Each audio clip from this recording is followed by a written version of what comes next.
अस्सलाम वालेकुम नाजरीन, मैं हूं आपकी मेज़बान अरूबा आसिम और आप देख रहे हैं रेड बॉक्स टीवी।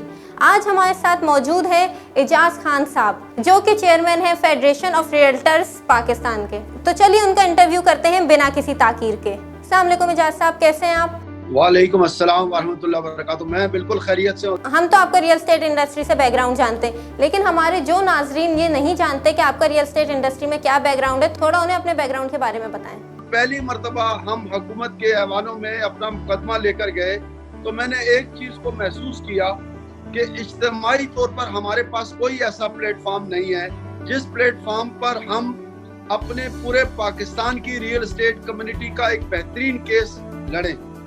तो उस वक्त मेरे जहन में अल्लाह पाक ने एक ख्वाब दिया कि मुझे पूरे पाकिस्तान की रियल एस्टेट कम्युनिटी को एक मुश्तरका प्लेटफॉर्म देना है और उस मुश्तरका प्लेटफॉर्म पे मैंने पूरे पाकिस्तान की रियल एस्टेट कम्युनिटी को इकट्ठा करना है। एक साल पूरे पाकिस्तान में हर जगह जद्दोजहद के बाद फेडरेशन ऑफ रियल्टर्स पाकिस्तान का कयाम 3 अगस्त 2017 को इस्लामाबाद क्लब में मुनक्कद हुआ और अमल पजीर हुआ। आज फेडरेशन ऑफ रियल्टर्स पाकिस्तान को 3 साल हो चुके हैं। अच्छा सर, थोड़े अपने ख्यालात का इजहार करें। रियल एस्टेट इंडस्ट्री किस हद तक प्रोग्रेस कर चुकी है पाकिस्तान में और आने वाले वक्तों में कहाँ होगी? पहले ये था कि ये हमारा जितना प्रोफेशन है ऑर्गेनाइज नहीं था, कोई प्लेटफॉर्म नहीं था, लिहाजा बदकिस्मती से कुछ लोग जो वक्ती तौर पर मफादात लेना चाहते थे वो वक्ती तौर पर रियल एस्टेट में आते थे और रियल एस्टेट एजेंट का लबादा ओढ़कर वो लोगों के साथ गलत किस्म की डीलिंग करके कुछ ना कुछ करके रियल एस्टेट के काम से निकल जाते थे। वो कभी भी रियल एस्टेट एजेंट नहीं थे, वो लोग थे जो अपने जाती मफादात के लिए काम करते थे।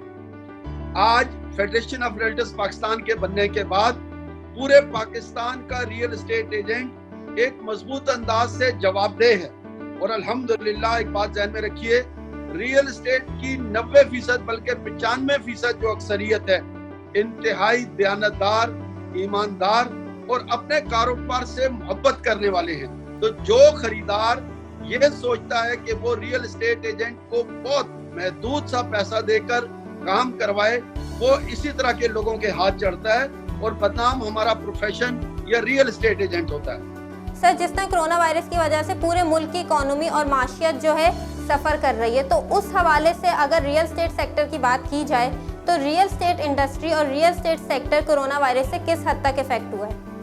कोरोना पाकिस्तान में या दुनिया में आए शायद कोई 5 महीने या 6 महीने हुए, लेकिन हमारी रियल एस्टेट जो बिजनेस है वो 2016 से कोरोना का शिकार है। 2016 में हुकूमत ने ये सोचकर कि अगर रियल एस्टेट किसी बड़े ही अहमक उनके एडवाइजर या मिनिस्टर ने पिछली हुकूमत को ये एडवाइस कर दिया कि अगर आप रियल एस्टेट के बिजनेस को खत्म कर देंगे, तबाह कर देंगे, तो पैसा रियल एस्टेट से निकलकर इंडस्ट्री में, इंपोर्ट एक्सपोर्ट में और दूसरी तरफ को आएगा। नतीजे के तौर पर बगैर सोचे समझे एक बहुत बड़ा हमला रियल एस्टेट कम्युनिटी पे हुआ। बिल्कुल ऐसा ही हमला था जिस तरह कोरोना का हमला इस जगह दुनिया पे हुआ और इसके नतीजे में रियल एस्टेट 2016 से हर आने वाले दिन में खराबी का शिकार होती चली गई। और ये अब जो जब कोरोना आया हम ऑलरेडी बड़े मसाइल का शिकार थे। अब हुकूमत के पास एक ही ऑप्शन था कि रियल एस्टेट और कंस्ट्रक्शन को चलाया जाए, क्योंकि रियल एस्टेट और कंस्ट्रक्शन वो शोबे हैं जो अपने साथ 42 से ज्यादा इंडस्ट्रीज को चलाते हैं। नतीजे के तौर पर इस हुकूमत को किसी बहुत बेहतरीन आदमी ने एडवाइस किया और एक बेहतरीन मुज़ाकरात के अमल में, ये मुज़ाकरात हमारे इस्लामाबाद में हुए और उन मुज़ाकरात के अमल में 2016 से जो रियल एस्टेट के मसाइल थे वो तकरीबन 80% खत्म हुए।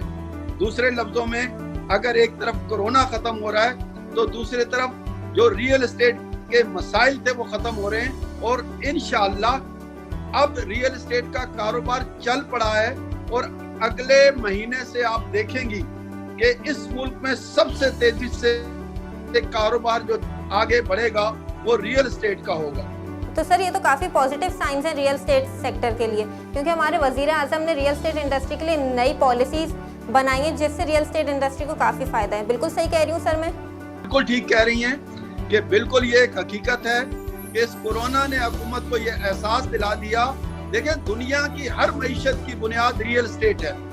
रियल एस्टेट चलती है तो कंस्ट्रक्शन चलती है, कंस्ट्रक्शन चलती है तो बाकी जितने भी इंडस्ट्रीज हैं वो इंडस्ट्रीज चलती हैं। कुछ इंडस्ट्रीज इस मुल्क में जो हल्की फुल्की चीजें बनाती थी उनको चाइना की इंडस्ट्रीज तबाह कर चुकी हैं, लेकिन रियल एस्टेट और कंस्ट्रक्शन से वाबस्ता जो इंडस्ट्रीज हैं ये हैवी इंडस्ट्रीज हैं, वजन होता है इनमें। ये इंडस्ट्रीज चाइना से नहीं, पाकिस्तान में अगर रियल एस्टेट का और कंस्ट्रक्शन का बिजनेस होगा तो चलेगी। नतीजे के तौर पर अल्हम्दुलिल्लाह एक मईशत का सर्कल चल निकला है। अगर आबादी की बात की जाए तो पाकिस्तान और कराची की आबादी जो है दिनों के हिसाब से बढ़ती है, तो रेजिडेंशियल प्रोजेक्ट्स जो स्कीम 33 पे और स्कीम 45 और सुपर हाईवे पे लॉन्च हो रहे हैं वो किस हद तक इन्वेस्टमेंट पॉइंट ऑफ व्यू से बेहतरीन है?